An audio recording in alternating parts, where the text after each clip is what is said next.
กองประชุมสรุปเวียกงานวีซ่าเฉพาะของห้องตำรวจปกส.แขวงอุดมไซอยู่ที่สโมสรของกองบัญชาการโดยการเป็นประธานของพันโทบุญฮักไสยติหัวหน้าห้องตำรวจปกส.แขวงให้เกียรติเข้าร่วมพลจัตวาศรีวรไสยวงศ์หัวหน้ากองบัญชาการปกส.แขวงอุดมไซมีคณะผักคณะห้องแขกเชิญจากห้องอ้อมข้างปกส.เมือง7เมืองพร้อมโดยพนักงานลักแรงภายในห้องเข้าร่วมพันโทอุ่นเฮือนศิริพรห้องตำรวจยังได้ผ่านบทสรุปการจัดตั้งปฏิบัติเวียกงานป้องกันความสงบของห้องประจำปี 2024 และทิศทางแผนการจุดซุ่มประจำปี 2025 ได้ยกให้เห็นด้านดีผลงานด้านอ่อนของโครงข่างที่จะต้องได้สืบต่อแก้ไขในต่อหน้าเป็นต้นแม้นเวียกงานศึกษาอบรมการเมืองนำพาแนวคิดให้แก่สมาชิกพรรคพนักงานนักรบภายในทันแถวความรับผิดชอบของตนให้มีคุณธาตุการเมืองนักแน่นโดยปฏิบัติตาม 4 แผนงาน 41 โครงการของกระทรวงวางออกสามารถแสดงออก1 ปีผ่านมามีคดีเกิดขึ้นทั้งหมด21เรื่องมี255รายผู้ถูกหา351คนหญิง40คนคดีอาญา16เรื่องมี58รายผู้ถูกหา104คนหญิง3คนคดียาเสพติด166รายผู้ถูกหา205คนหญิง30คนคดีฆ่ามนุษย์3เรื่องมี7รายผู้ถูกหา15คนหญิง4คนคดีเศรษฐกิจ2เรื่องมี22รายผู้ถูกหา25คนหญิง7คนคดีสิ่งแวดล้อม2เรื่องผู้ถูกหา2คนคดีพวมสืบต่อดำเนินปัจจุบัน10เรื่องมี104รายผู้ถูกหา133คนหญิง12คนเครื่องของกลางคดียาเสพติดมีคือเฮโรอีนน้ำหนัก 1.37 กิโลกรัมยาบ้า6เซน55,1เม็ดน้ำหนัก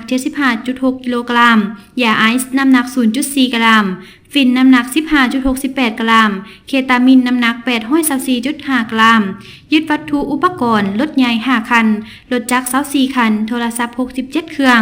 อาวุธประเภทปืน9กระบอกพร้อมลูกปืน12ลูกเงินกีบ300 กว่าล้านกีบเงินบาท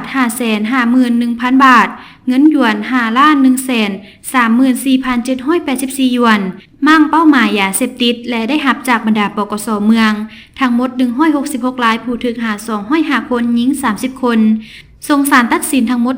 148รายเวียกงานจราจรมีคดีอุบัติเหตุเกิดขึ้นทั้งหมด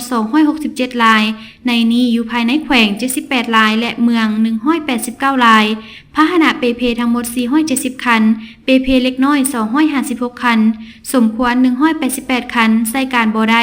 26คันคนได้รับบาดเจ็บทั้งหมด523คนหญิง73คนบาดเจ็บเล็กน้อย259คนหญิง39คนสมควร173คนหญิง22คนสาหัส46คนหญิง3คนและเสียชีวิต45คนหญิง9คนรวมมูลค่าเสียหาย3ตื้อกว่าล้านกีบอัคคีภัยเกิดขึ้นในทั่วแขวง24ครั้งผลเสียหายมีรถใหญ่1คันเฮือน37หลังคนเสียชีวิต5คนหญิง2คนรวมมูลค่าเสียหาย5ตื้อกว่าล้านกีบจากนั้นกองประชุมยังได้ผลัดเปลี่ยนกันประกอบคำคิดคำเห็นต่อทางบทสรุปและทิศทางแผนการในต่อหน้าเติมอีกต่อผลสำเร็จดังกล่าวพลจัตวาศรีวรไสยวงศ์หัวหน้ากองบัญชาการยังได้มีคำเห็นโอ้ล้มต่อกองประชุมก่อนอื่นสหายได้กล่าวย่องยอสมเสยต่อผลงานที่สามารถยันมาได้ในระยะ1 ปีผ่านมาพร้อมทั้งเน้นหนักให้คณะพรรคคณะห้องเอาใจใส่เพิ่มทวีเวียกงานศึกษาอบรมการเมืองแนวคิดให้แก่พนักงานนักรบภายในของเขตความรับผิดชอบของตนให้มีคุณธาตุการเมืองนักแน่นพร้อมกันเฮ็ดสำเร็จหน้าที่วีซ่าเฉพาะที่คันถึงมอบหมายให้เอาใจใส่เวียกงานก่อสร้างพรรคพนักงานพร้อมกันเคลื่อนไหวปฏิบัติหน้าที่วีซ่าเฉพาะที่ได้รับมอบหมายด้วยความรับผิดชอบสูงมีแบบแผนวิธีเฮ็ดเวียกที่ถูกต้องและรัดกุมเพื่อเฮ็ดให้สังคมมีความสงบปลอดภัยเป็นก้าว